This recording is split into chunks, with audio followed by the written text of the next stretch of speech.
Coca Cola wear ಹೌಸ್ನಲ್ಲಿ ಕೆಲಸ ಮಾಡ್ತಾ ಇದ್ದ 4 ಕಾರ್ಮಿಕರು ಲೇಬರ್ ಶೆಡ್ನಲ್ಲಿ ಅನುಮಾನಾಸ್ಪದವಾಗಿ ಸಾವನ್ನಪ್ಪಿರುವ ಘಟನೆ ಜಿಲ್ಲೆಯ ಹೊಸಪೇಟೆ ತಾಲೂಕಿನ ಮುತ್ಸಂತ ಗ್ರಾಮದಲ್ಲಿ ನಡೆದಿದೆ.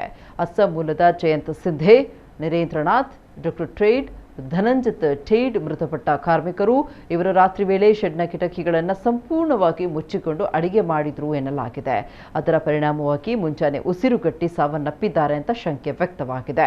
ಈ ಕುರಿತು ಮಾಹಿತಿ ತಿಳಿದ ತಕ್ಷಣ ಘಟನಾ ಸ್ಥಳಕ್ಕೆ ಭೇಟಿ ನೀಡಿರುವಂತಹ ಸೂಲಿಬೆಲೆ ಪೊಲೀಸರು ಪರಿಶೀಲನೆ ನಡೆಸಿ ಪ್ರಕರಣ ದಾಖಲಿಸಿಕೊಂಡಿದ್ದಾರೆ.